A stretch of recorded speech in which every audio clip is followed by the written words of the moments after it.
The forest held its breath. Not a rustle of leaves, no birdsong, just silence. Oppressive, heavy. It wasn't natural. I'd been drawn here, lured by tales of magic, of tiny blue creatures.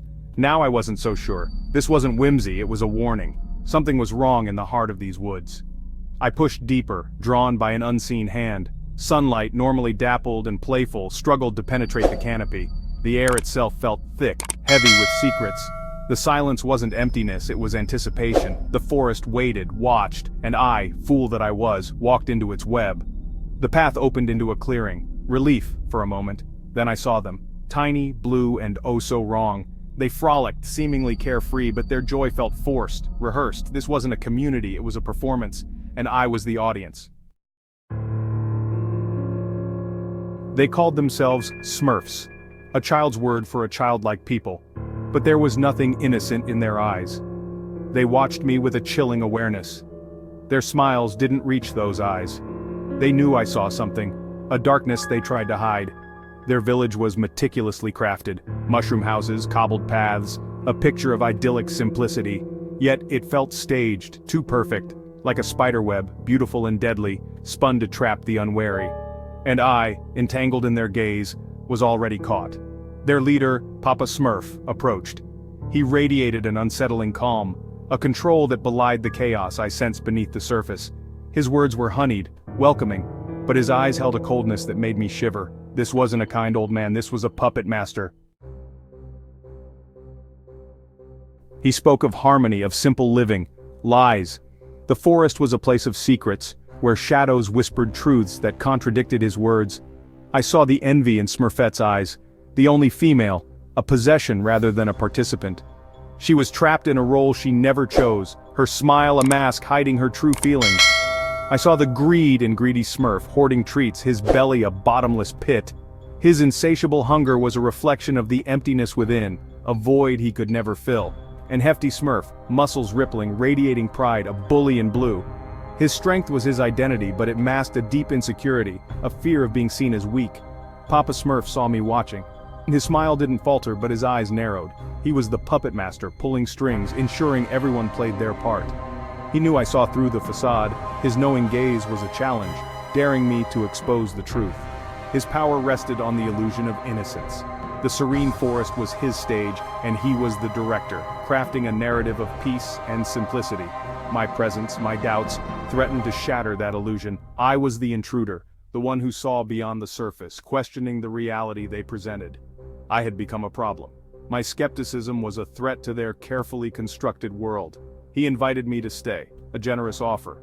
But I knew it was a trap, a way to keep me close, to monitor my every move. More like a cage with an open door.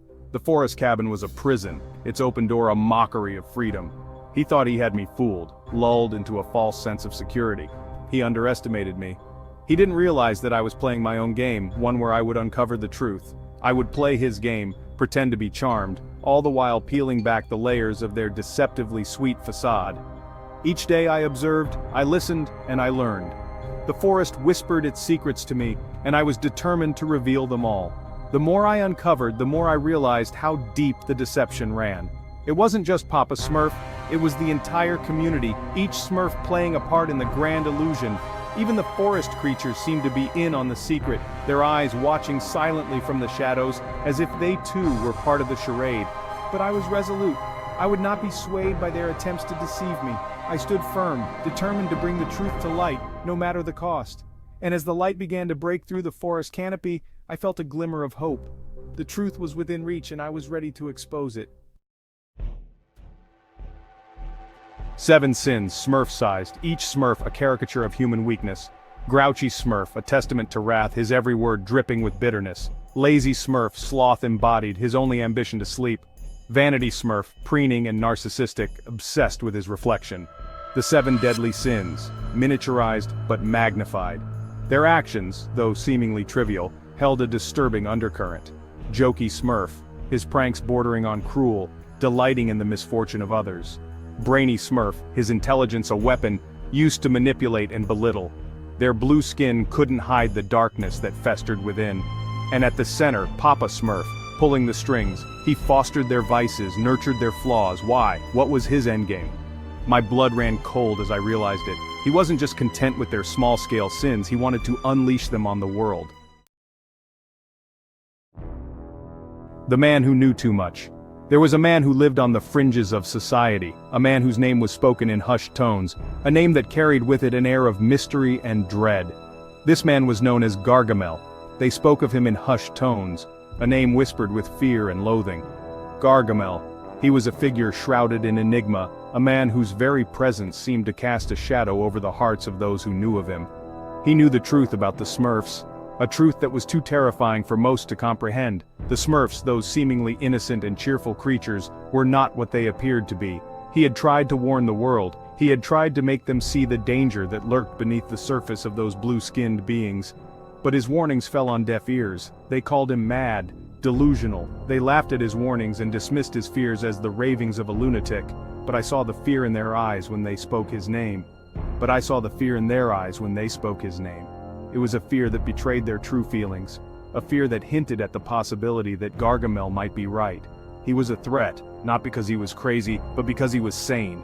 He was a threat because he saw the world for what it truly was, and he was not afraid to speak the truth. They painted him as a villain, a bumbling fool obsessed with capturing them. They turned him into a caricature, a figure of ridicule and scorn. But what if it wasn't obsession but duty? But what if it wasn't obsession but duty? What if his relentless pursuit of the Smurfs was not driven by greed or malice, but by a desperate need to protect humanity from the darkness brewing in the forest? What if he wasn't driven by greed, but by a desperate need to protect humanity from the darkness brewing in the forest? What if his actions, though misunderstood, were the actions of a hero, not a villain? I had dismissed him, thought him a comical foil to the Smurf's supposed charm. I had laughed at his antics and scoffed at his warnings. But now, I realized the truth. Gargamel was not the villain of their story. He was the hero of ours. He was the only one who saw the Smurfs for what they truly were, a threat. He wasn't the villain of their story, he was the hero of ours. He was the only one who saw the Smurfs for what they truly were, a threat that needed to be stopped. He was the only one who saw the Smurfs for what they truly were, a threat that needed to be stopped. And now, as I stand here in this dark forest, I understand the burden he carried, a threat that needed to be stopped. The world may never know the true extent of the danger that Gargamel tried to protect us from, but I know, and I will carry his legacy forward for the sake of humanity. Blue beginnings, bitter truths. I started to notice the patterns, the way the forest itself seemed to recoil from the Smurfs, the unnatural silence that followed them.